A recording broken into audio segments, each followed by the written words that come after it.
I was wondering if you could see if you could quickly sum up the shadow work in 2 minutes. I know it's a hard ask. Well, see, ultimately, it's about true self-respect. Respect comes from the Latin which means over or again, okay, as to do over, to do again, right? Repeat, to do it again. And then spectare. So respectare.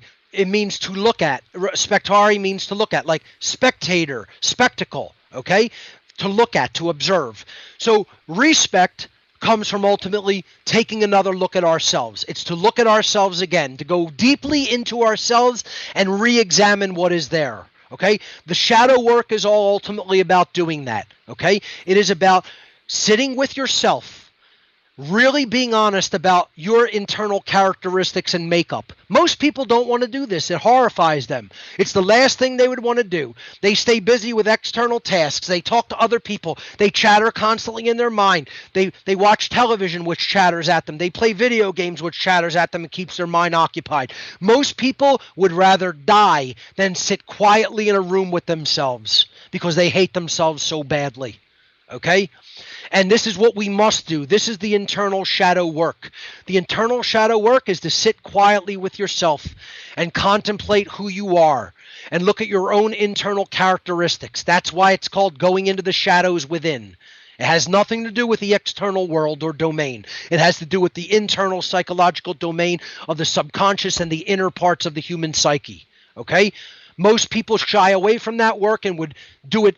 They would rather do anything else other than that. I recall you had a caller onto your show once who went to Alcoholics Anonymous, and he went there with somebody who then was told what he'd have to do in order to make up for what he's done as an alcoholic, and he drank himself to death in a week. Got up and left and went back to his old ways, because here's the thing, folks. I have never since day one promised anybody that this would be easy. This will probably be the most challenging thing anyone ever has to do. That's why it's called the great work. It's not called the happy-go-lucky fun time party. Okay? It's called the great work. That implies tremendous effort. It's not for the lazy. It's not for the silly. It's not for the ignorant. It's for the serious student. It's for the serious of true change and true justice. Okay? So once again, yeah, you could say I'm a little, hardcore. You could say I'm a little uptight.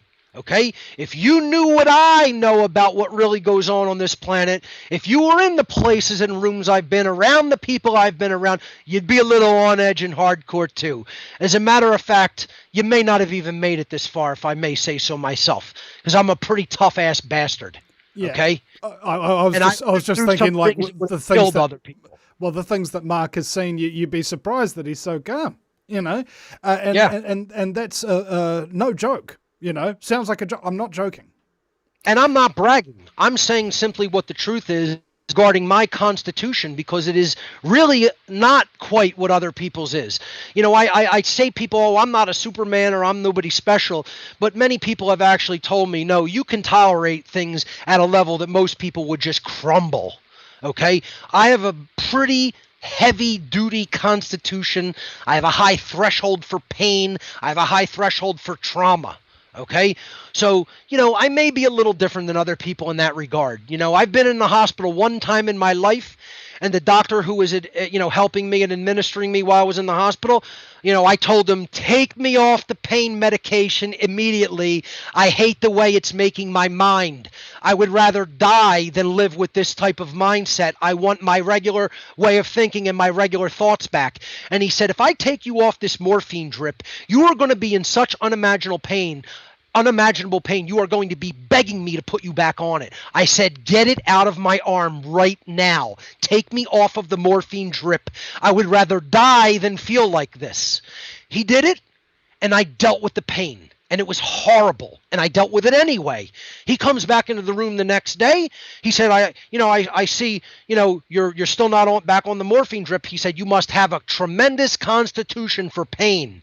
I said, well, yeah, that may be, but you're not going to make my mind feel the way you just made it feel. I'll take the pain, thank you.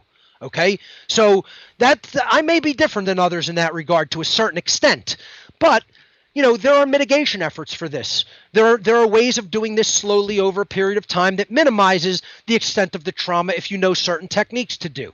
And this is what I've also tried to teach people and explain. You could do it a little at a time. You don't have to go right from the starting line to the ending line. You could do a stepwise progression. It could be gentle. You don't have to totally re-traumatize yourself by putting yourself through the healing process, but you do have to be willing to examine yourself very, very deeply and be honest with what you see and what you find. Most people don't want to be honest with themselves. They would rather die than be honest with themselves if we're being honest with ourselves. Now, So that's the shadow work. There were And seven aspects to the shadow. Yeah, real quick. You said that, this was all about changing our behavior, about action, right? There's an old saying in the ancient Chinese philosophy: to know but not to do is ultimately not to know, right? Think about that. To know, to claim to know, but then ultimately not to put the practice out there in the real 3D physical world through our actions, through our behaviors, right? If we really don't do what we preach or what we say we know, do we really know it? And the answer is no, we don't. It's only a claim of knowledge. But to know and not to do is ultimately actually not to know. That's funny. So I came to a similar realization. I was having a concept with one of my donors, and they've got all this knowledge. They've been listening to the show for years, but they're not actually doing anything with it. And I said, knowledge that you do not use is the definition of useless knowledge. That's right. That's exactly correct. All the knowledge in the world would ultimately be useless if it is not put into practice and action in the real world. Absolutely correct. So, stage 1 of the shadow work is stop lying to yourself and those around you. Step 7 is to activate the body in the physical world. What's 2 to 6? Well, it's not actually the progression is not actually sevenfold. It's actually fivefold. Oh, my bad. Okay. Yeah, so we're talking about the steps of the initiatory process. This is called occult initiation into what we would call the shadow work. This is the beginning effort of actually taking the steps to put yourself on the true spiritual path. Okay, it has nothing to do with religion, folks. This is learning about how we work inside of ourselves, inside of our own psyche, our own hearts and minds, and then learning how the things that are going on in our perceived external reality actually function, so that we cannot go opposite to laws, So, in other words, part of the occult world would be understanding how gravity works, ultimately. We now don't consider that occult anymore. Now it's just an established science. People don't walk off the tops of tall buildings or the edges of cliffs because we know how gravity works. A being that didn't know how gravity works might just walk right off of a high ledge and they go splat. The laws of nature don't care about us. They are impersonal laws that govern reality. We either learn how they work and we do not suffer, or we remain ignorant of how they work and we continue to do things that cause self-inflicted suffering. It's not personal. It's just a law in nature. That's why the learning of this is a science, not a religion or a belief system. So in order to begin this work, there's a process called initiation, which simply means beginning. And the 5 steps are: stop lying to yourself. That's number 1. Stop lying. Stop lying, period. But especially to yourself is the context of stop lying. It's the most important part of ceasing and desisting the process of lying. Not only don't lie to other people, but start by stop lying to yourself. If you continue to lie to yourself, you're more likely to continue to lie to other people. So stop lying to yourself first, and then stop lying to other people about what is real and true. Okay? So that's step number 1 of initiation. You have to stop telling untruths. Start being honest, most of all to yourself. See, we want nice, comfortable lies, right? We don't want the truth that is hard to hear. Most people run away from the truth that's hard to hear, but they love the velvety, soft blanket of a comforting lie. Okay? That's why they'll listen to newscasters blow constant smoke up their rear end and tell them lie after lie after lie, even though they have a proven track record of lying. People continue to believe in them.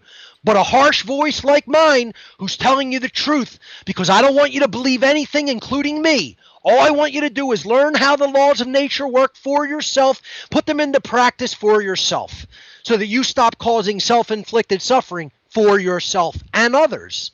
Okay? But I'm going to tell you hardcore, harsh truth that makes you want to crumble into a ball at first because you don't want to hear it because you prefer the comforting soft lie coming down like velvety softness upon both your ears. You love that, but you don't want to hear the harsh voice of truth tell you no, everything you've heard is incorrect. You don't know how it works. And there are people who do know. There's this saying, a smart man learns from his own mistakes, but a wise man learns from the mistakes of others.